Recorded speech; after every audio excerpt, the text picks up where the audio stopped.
ನೋಡಿ ಇದು ನಮ್ಮ ಮನೆ ನೋಡಿದ್ರಲ್ಲ ನೀವು ಲಾಸ್ಟ್ ಟೈಮ್ ನೋಡಿದ್ರಿ. ಇದು ನಮ್ಮ ಮನೆ. ಇನ್ ಕೇಸು ಲೇಡೀಸು ಯಾರಾದರೂ ಮೀನ್ಸ್ ಆದರೆ ಪೀರಿಯಡ್ ಇರ್ತಾರೆ ಗೊತ್ತಾ, ಬನ್ನಿ ನಾನು ತೋರಿಸ್ತೀನಿ. ಈ ಮನೇಲಿ ಇರೋಂಗಿಲ್ಲ, ಮತ್ತು ಈ ಮನೆಯಲ್ಲೂ ಇರೋಂಗಿಲ್ಲ, ಆ ಮನೆಯಲ್ಲೂ ಇರೋಂಗಿಲ್ಲ. ಈ 3 ಮನೆಯಿಂದ ತುಂಬ ದೂರ ಇರಬೇಕು. ತೋರಿಸಿ ನೋಡಿ, ಹಿಂಗೆ ಹೋಗ್ಬೇಕು ನಾವು, ಬೇರೆ ಕಡೆ ಹೋಗ್ಬೇಕು. ಹಿಂಗೆ ಬೇರೆ ಕಡೆ ಹೋಗ್ಬಿಟ್ಟು because of periods, in case periods means ಆದಾಗ ನೋಡಿ, ಇವಾಗ ನಮ್ಮ ವೈಫ್ ಆಗಿದ್ದಾಳೆ. ಆ ಕಾರಣಕ್ಕೆ ನಾವು ಎಲ್ಗೋಗ್ಬೇಕು ಅಂತ ನೋಡಿ, ತುಂಬ ದೂರ ಹಿಂಗೆ ನಡ್ಕೊಂಡು ಹೋಗ್ಬೇಕು. ಇನ್ ಕೇಸ್ ಈ ಮನೆಯಿಂದನೇ ಯಾರಾದರೂ ಮೀನ್ಸ್ ಆದ್ರೂ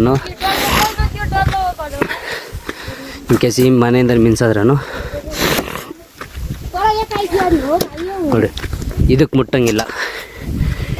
ಮುಟ್ಟಂಗಿಲ್ಲ, ಎಲ್ಲೂ ಮುಟ್ಟಂಗಿಲ್ಲ. ವಾಶ್ರೂಮು ಅಲ್ಲಿ ಕುತ್ಕೊಂಡಿದ್ದಾಳಲ್ಲ, ಅದ್ರ ಪಕ್ಕದಲ್ಲಿ ಇನ್ನೊಂದು ಇದೆಯಲ್ಲ, ಅದು ಯೂಸ್ ಮಾಡಬೇಕು. ಇದು ಯೂಸ್ ಮಾಡೋಂಗಿಲ್ಲ. ತುಂಬ ರೂಲ್ಸ್ ಆ್ಯಂಡ್ ರೆಗ್ಯುಲೇಷನ್ಸ್ ಇದೆ ನೋಡಿ. ಇದು ಮನೆ ಅವ್ರದ್ದು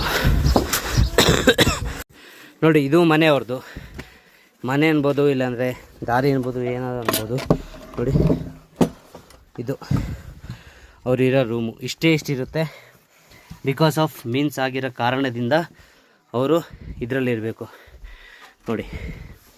ಇನ್ ಕೇಸ್ ಅವ್ರಿಗೇನಾದ್ರು ಚಳಿ ಆದರೆ ಇಲ್ಲಿ ಹೊಗೆ ಹಚ್ಕೊಂಡು ಇಲ್ಲೇ ಕುತ್ಕೊಬೇಕು.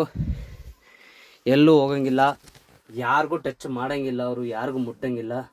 ಬಿಕಾಸ್ ಆಫ್ ದೇವ್ರಿಗೋಸ್ಕರ ಅಂತೆ. ಅದೇನೋ ಮೀನ್ಸ್ ಆದರೆ ನಮ್ಮ ಕಡೆ ದೇವ್ರು ಟಚ್ ಮಾಡಲ್ಲ, ಕುಂಕುಮ ಹಾಕಲ್ಲ. ತುಂಬ ರೂಲ್ಸ್ ಇದೆ ನಮ್ಮ ಕಡೆ ನೋಡಿ. ಇದೇ ರೂಮಲ್ಲಿ ಇರಬೇಕು ಅವರು. ಈ ರೂಮಿಂದ ಎಲ್ಗೂ ಹೋಗಂಗಿಲ್ಲ. ಇನ್ ಕೇಸ್ ಅವ್ರಿಗೇನಾದರೂ ನೋಡಿ ಕೋಲ್ಡ್ ಆದರೆ ಎಣ್ಣೆ ಹಚ್ಚೋಕ್ಕೆ ಅವೆಲ್ಲ ಮನೆಯಿಂದ ತರ್ಬೋದು. ಮತ್ತು ಗ್ಲಾಸ್ ನೋಡಿ, ಕುಡಿಯೋಕ್ಕೆ, ಟೀಗೆ ಏನಾದ್ರು ಬೇಕಾದ್ರೆ ಇಲ್ಲೇ ತೊಗೊಂಬಂದು ಕೊಡ್ತೀರಿ. ಇಷ್ಟು ರೂಮ್ ಇದೆ. ರೂಮ್ ಅದು ನಾವು ಮಾಡ್ಬೋದು, ಯಾರಾದರೂ ಮಾಡ್ಬೋದು. ರೂಮ್ದೇನು ತಲೆನೋವಿಲ್ಲ. ರೂಮ್ ಯಾರಾದರೂ ಮಾಡ್ಬೋದು, ದೊಡ್ಡದಾಗಾದ್ರೂ ಮಾಡ್ಬೋದು. ಬಟ್ ಏನಂದರೆ ಎಲ್ಲರಿಂದ ದೂರ ಇರಬೇಕು, ನಿಯರ್ ಬೈ ಇರೋಂಗಿಲ್ಲ. ಇದರಲ್ಲಿ ಇವಾಗ ಸದ್ಯಕ್ಕೆ ನಮ್ಮ ಹೆಂಡತಿ ಮಾತ್ರ ಆಗಿದ್ದಾಳೆ, ಒಬ್ಬಳೇ ಇರ್ತಾಳೆ. ಇನ್ ಕೇಸು ಇವತ್ತು ಟೋಟಲು 5 to 6 days, 5 ದಿನ ಅವರು ಇದೇ ರೂಮಲ್ಲಿ ಇರಬೇಕು. 6ನೇ ಡೇಸು ಅವರು ಸ್ನಾನ ಮಾಡಿಕೊಂಡು ಡೈಲಿ ಸ್ನಾನ ಮಾಡಬೇಕು. ಬೆಳಿಗ್ಗೆ ಸ್ನಾನ ಮಾಡಬೇಕು. ಸ್ನಾನ ಮಾಡಿಕೊಂಡು ಸಂಜೆ ಮಾತ್ರ ಅಂತಲ್ಲ, 5 ದಿನ ಅವರು ಟೋಟಲಾಗಿ 5 ಡೇಸು ಅವರು ಮನೆಯಿಂದ ಆಚೆ ಇರಬೇಕು.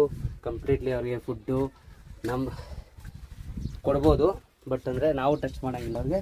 ಸೈಡಲ್ಲಿ ಹಿಂಗೆ ಸೈಡಲ್ಲಿ ಅವಳು ಇಲ್ಲಿ ಕುತ್ಕೊಂಡಿದ್ರೆ ಎಕ್ಸಾಂಪಲು, ನಾವು ಇಲ್ಲಿಂದ ತೊಗೊಳಮ್ಮ ಅಂದ್ಬಿಟ್ಟು ಹಿಂಗೆ ಊಟ ಕೊಡಬೇಕು. ಆ ಥರ ರೂಲ್ಸ್ ಇದೆ. ನೀರು ಕುಡಿಯೋಕ್ಕಷ್ಟೇ ಯಾವುದೇ ನೆಲ್ಲಿಗೆ ಟಚ್ ಮಾಡೋಂಗಿಲ್ಲ. ನಾವೇ ಅವ್ರಿಗೆ ಸಪ್ರೇಟ್ ಗ್ಲಾಸಲ್ಲಿ ಕುಡಿಸ್ಬೇಕು. ಸ್ನಾನ ಮಾಡೋಕ್ಕೂ ಅಷ್ಟೇ ಅದೇ ಸ್ನಾನ, ಹಂಗೆ ಸ್ನಾನ ಮಾಡಿಸ್ಬೇಕು. ಅದು ಬಿಟ್ಟು ಬೇರೆ ಯಾವುದೇ ಥರ ಮಾಡಿಸೋಂಗಿಲ್ಲ. ತುಂಬ ರೂಲ್ಸ್ ಆ್ಯಂಡ್ ರೆಗ್ಯುಲೇಷನ್ಸ್ ಇದೆ ಮೊದಲಿಂದನೇ. ಇದು ಇವಾಗೆಲ್ಲ ನಡೆದಿರೋ ರೂಲ್ಸ್ ಆ್ಯಂಡ್ ರೆಗ್ಯುಲೇಷನ್ಸು. ಮೊದಲು ಜಮಾನ್ದಿಂದ ನಮ್ಮ ತಾತ ಅವ್ರ ತಾತಂದು ಅವಾಗಿಂದ ಇವಾಗವರೆಗೂ ರೂಲ್ಸ್ ಆ್ಯಂಡ್ ರೆಗ್ಯುಲೇಷನ್ ನಡೆದಿದೆ. ಬರೀ ನಮ್ಮ ಮನೆಯವ್ರು ಮಾತ್ರ ಅಲ್ಲ, ಈ ಊರಲ್ಲಿ ಈ ಬೆಟ್ಟದಲ್ಲಿ ಯಾರ್ಯಾರು ಇರ್ತಾರೆ, ಈ ಬೆಟ್ಟ ಅಂತಲ್ಲ ಬಟ್ ಸುಮಾರು ಪ್ಲೇಸಸ್ ಇದೆ. ನಂಗೆ ಅಷ್ಟೊಂದು ಅದ್ರ ಬಗ್ಗೆ ಐಡಿಯಾ ಇಲ್ಲ. ಬಟ್ ಸುಮಾರು ಜಾಗದಲ್ಲಿ ಇದೇ ಥರನೇ ಮಾಡ್ತಾರೆ. ಮಾಡಿಬಿಟ್ಟೆ ಅವರು ಮನೆಯೊಳಗೆ 6ನೇ ಡೇಸ್ ಮನೆಯೊಳಗೆ ಬಂದು ಪ್ರವೇಶ ಆಗಿ ಅವಾಗಿಂದ ಅಡುಗೆ ಮಾಡ್ಕೊಂಡು ತಿಂದರೆ ತಿನ್ಬೋದು. ಇಲ್ಲ ಅಂದರೆ 5 days ಕಂಪ್ಲೀಟ್ಲಾಗಿ ಕಂಪಲ್ಸರಿ ಇದರಲ್ಲಿ ಕುತ್ಕೊಳ್ಳೇಬೇಕು. ಇಲ್ಲಿಂದ ಎಲ್ಲೂ ಓಡಾಡೋಂಗಿಲ್ಲ ಅವರು ನೋಡಿ. ಮಲ್ಕೊಳೋಕ್ಕೂ ಕಷ್ಟ ಇದೆ ಇಲ್ಲಿ, ತುಂಬ ಕಷ್ಟ ನೋಡಿ. ಏನು ಬೆಡ್ ಇಲ್ಲ, ಏನಿಲ್ಲ, ತುಂಬ ಕಷ್ಟ ನೋಡಿ. ಈ ಮಣ್ಣಲ್ಲಿ ಇವ್ರು ಹಿಂಗಿರಬೇಕು, ಒಂದು ಬೆಡ್ಶೀಟ್ ಹಾಕ್ಕೊಂಡು. ಬಟ್ ನಾವೇನಂದರೆ ಅವ್ರಿಗೋಸ್ಕರ ನಾವು ದೊಡ್ಡ ಮನೆ ಮಾಡ್ಬೋದು. ಅಂದರೆ ಪ್ಲೇಸಸ್ ಸ್ವಲ್ಪ ಜಾಸ್ತಿ ತೊಗೊಂಡು ಮಾಡ್ಬೋದು. ಎಲ್ಲ ಊರವರೆಲ್ಲ ಸೇರ್ಕೊಂಡು ಮಾಡ್ತಾರೆ. ಬಿಕಾಸ್ ಎಲ್ಲ ಊರಲ್ಲೂ ಎಲ್ಲರೂ ಮಿಸ್ಸಸ್ಸು ತೆಂಗಿನದಿರಿದ್ದಾರೆ ಅಲ್ವಾ, ಅವರೆಲ್ಲ ಆಗ್ತಾಯಿರ್ತಾರೆ. ಅವ್ರಿಗೂ ಅನುಕೂಲ ಆಗಲಿ ಅಂದ್ಬಿಟ್ಟು ಮಾಡ್ಬೋದು ಎಲ್ಲರೂ ಸೇರ್ಕೊಂಡು. ಬಟ್ ಸದ್ಯಕ್ಕೆ ಟೆಂಪ್ರವರಿಗೆ ಇದೇ ಮಾಡಿದ್ದಾರೆ. ಬಟ್ ಮೊದಲು ಇದಕ್ಕಿಂತ ಚೆನ್ನಾಗಿತ್ತಂತೆ. ಅಲ್ಲಿ ಚೆನ್ನಾಗಿತ್ತು. ಬಟ್ ಅಲ್ಲಿ ಇವಾಗ ಯಾರೂ ಇಲ್ಲ. ಏನಕ್ಕೆಂದರೆ ಎಲ್ಲ ಹಳೇದಾಗ್ಬಿಟ್ಟಿದೆ. ಆ ಕಾರಣದಿಂದ ಯಾರು ಅಲ್ಲಿ ಇರ್ತಾಯಿಲ್ಲ. ತುಂಬ ವರ್ಷ ಆಗಿತ್ತು. ಸೊ ಇದು ರೀಸೆಂಟ್ಲಿ ಮಾಡಿದ್ದಾರಂತೆ ನೋಡಿ.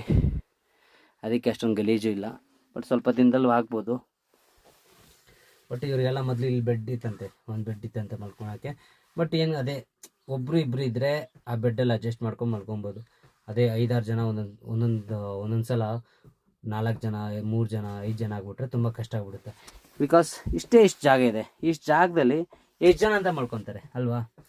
ಇಲ್ಲಿ ಮೀನ್ಸ್ ಆಗೋದೇ ತುಂಬ ಕಷ್ಟ ಅಲ್ವಾ. ಮೀನ್ಸ್ ಆಗೇ ಆಗ್ತಾರೆ, ಪೀರಿಯಡ್ಸ್ ಬಂದೇ ಬರುತ್ತೆ, ಪ್ರತಿಯೊಂದು ಮೈಲಾಗೂ ಬರುತ್ತೆ ಅಲ್ವಾ. ಬಟ್ ಏನೂ ಮಾಡೋಕ್ಕಾಗಲ್ಲ, ಇಲ್ಲೆಲ್ಲ ಇದೇ ಥರ ರೂಲ್ಸ್ ಆ್ಯಂಡ್ ರೆಗ್ಯುಲೇಷನ್ಸ್ ಇದೆ. ಸೊ ಇದೇ ಥರ ನನ್ನ ವೀಡಿಯೋನ ನೋಡ್ತಾನೆ ಇರಿ ನೀವು.